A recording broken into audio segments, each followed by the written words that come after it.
you might have, as part of your return to office playbook, something that seems non-intuitive and only applies to a handful of people. But if it's there for the right reason, know that it's not a majority. I mean, I think that's the thing that the pandemic has taught us. If we went with the majority, then that's not really solving, the problem in the deepest nooks and crannies. Welcome to ABCDEI, a podcast that explores topics of diversity, equity, and inclusion through stories of distinct and powerful lived experiences. If you are tired of the preaching, shaming, and theory about why inclusion matters and just want to create change already, then you're in the right place. Join us as we unlearn bias one alphabet at a time. My name is Susan Diaz. And I'm Rohini Mukherjee.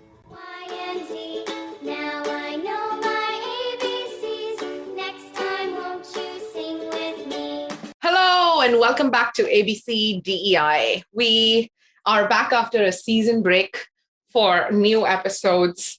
And this time we wanted to really feed into some of that feedback that we've been receiving from people, right? Which is that one of the qualities that is potentially enjoyable about this podcast is that it's a conversation in progress. You and I have been talking about this stuff for years. We've invited people to come and chat about it. Nobody knows the answers. We wish that there was one playbook. Yeah. Nobody knows the answers. So maybe what we're going to try to play with is calling this like inclusion in progress chats. And, Rohini and I are going to, a lot has happened, I think, in the 2 months that we've taken a season break. There's war. There's more variants of COVID. There's so many DEI mistakes. It's hard not to post on the daily. So today we wanted to dig a little bit into operationalizing the whole thing, right? So where would we start? Yeah, I think probably a great place to start, because this is where the conversations have been most active, is around the return to the office. We're seeing people back in offices. We're starting to see conversations around, has dress code changed now that we've seen everybody in pajamas? Is the suit over? But it's also about some of the other things that we may not think have an inclusion component, but they really do. I mean, just the act of, how do you call people back into the office? Do you make it a choice? Is it everybody? Is it the same rules?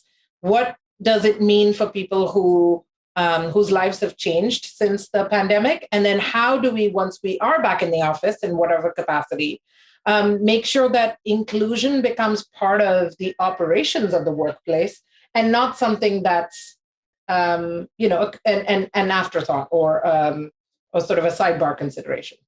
I agree. And I think that's a good place to sort of anchor it, like some of the workplace consultants that we've been following and reading, whether or not specifically with the DEI lens, although I would argue the DEI lens is to be applied on all of it.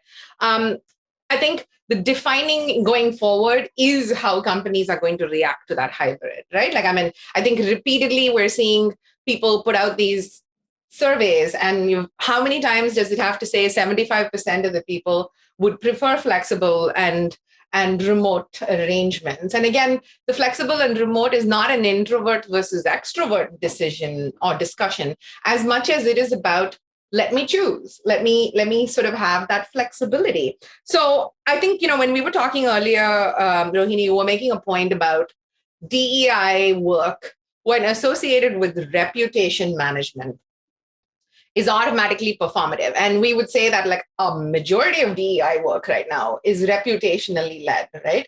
So how does that shift even begin to happen? Yeah, I think there is a little bit of a fear of going first, because there's a fear of getting it wrong or alienating or offending. But I think it has to be, it's less about the actions and it's more about the strategy. So if you think about inclusion or building an equitable workplace as the reasoning behind, or the reasoning underneath the return to office protocol, then it's less about how many times you ask how many people and what departments to come in, but it is more about communicating the purpose. How are we using our in-office time differently?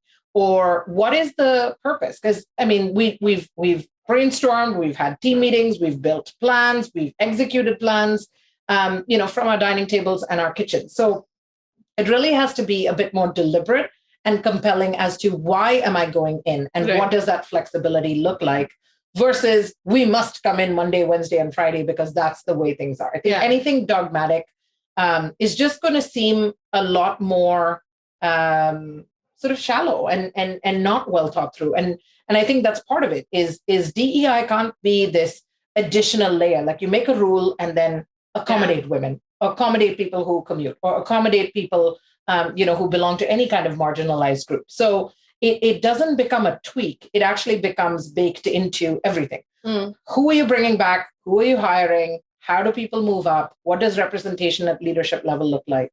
Yeah. And even what's the purpose of your office? How do you gather in an office? Yeah.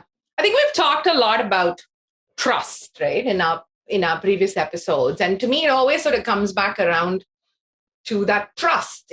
It's about soliciting those opinions. Like, why are people asking in a survey, what would you like to do? And then pretending, oh, no, our company is the 25% who does want to come to the office. And for me, at the bottom of all that lies that thing of, if you are not here and if you cannot be watched 24/7, then you must be up to no good. And if that's the baseline trust level of the employee discussion, then no wonder people are trying to move away and find something else. So I think, your point about like putting it into like, this is not an infrastructure project. And we've said this often. It's not like for the next 2 years or the next 5 years, we will focus on DEI. We'll make our management 30%, people of color and 50% women, and then we'll be done. I don't think that's how it's going to be. So first of all, you're going to have to like sort of sign up for this on an ongoing basis for sure. And then really, like you said, switch that. Don't create a rule and then say, let's customize it, but instead have your whole staff feed into that discussion. But do we feel like that's not happening? Like, I feel like every company's narrative is that they're trying to do that, and that's what we're doing, and this is the best we can arrive at. So is that denial? Like, I mean, I think, I hope that every company is thinking about it. I think that companies, there are companies that are beginning to do it right. I think, I certainly work within an organization that's asking those questions, and not assuming the answers. And I think that's a great place to start. But I think it's about doing that, almost thinking out loud the entire process. You can't accommodate women or mothers or immigrants or commuters if you don't actually ask women and mothers and immigrants and commuters into the plan. So rather than, again, I think it is, building from ground up. So, the way you would think about it as a brainstorm, just put a bunch of scattered, unrelated ideas on a board and then start to make those connections. There is a lot of overlap among certain groups. There is overlap in some places. And then when you start to build what looks like the framework of rules, just think about, are you building it for the majority that may not be marginalized, or are you building it so that it accommodates the lowest common denominator? Right. I think it's not to say that people aren't doing it right. I think it's how are we measuring progress along the way? So you might have, as part of your return to office playbook, something that seems non-intuitive and only applies to a handful of people. But if it's there for the right reason, know that it's not a majority. I mean, I think that's the thing that the pandemic has taught us. If we went with the majority, then that's not really solving, the problem in the deepest nooks and crannies.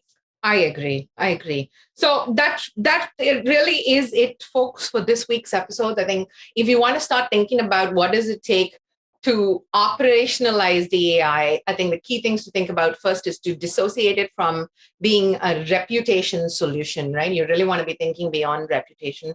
We've gotten to a place where most of us know how to mark the specific, milestones and do it respectfully and issue things which are reactive, but let's make sure that it's beyond that. The second thing that we were talking about is really starting to solicit from the stakeholder groups that you are trying to serve. And I think that's a sort of sub-point to that was what you said at the end, which is you cannot cater to the majority and have corollary for women, corollary for mothers or whatever it is. It really does have to be a representative group. And this is work in progress. That's the underlined insight through all of it.